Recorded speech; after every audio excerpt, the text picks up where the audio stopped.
अगर आपने अभी तक हमारा चैनल सब्सक्राइब नहीं किया तो अभी सब्सक्राइब करें और बेल आइकॉन को क्लिक करके हमारी लेटेस्ट वीडियोस के बारे में अपडेट। अस्सलाम वालेकुम, हमारे चैनल में खुश आमदीद।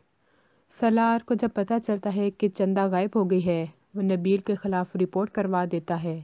तो नबील बजाय गिरने के गीती को गिराता है, धमकाता है कि सलार से कहो कि केस वापस ले ले, नहीं तो वरना उसकी जान, उसकी इज़्ज़त सब कुछ मेरे निशाने में है। मैं उसको नहीं छोड़ूंगा और तुम भी नहीं बचोगी। बेज़ात की ही वजह से संदल को तरक्की मिलती है।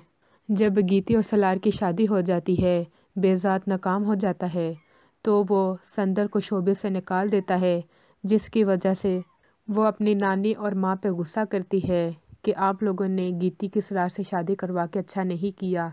इस तरह से मेरी ज़िंदगी बर्बाद हो गई है और हो सकता है हमें ये घर भी छोड़ना पड़े। सरताज नबील से कहती रहती है कि जो सच है मुझे बता दो, चंदा किधर गई है, तो वो उसे कुछ भी सच नहीं बताता और बल्कि वो तो इस काम में पड़ा होता है कि किस तरह सरताज से जान छुड़ाए और अलमास से शादी कर ले।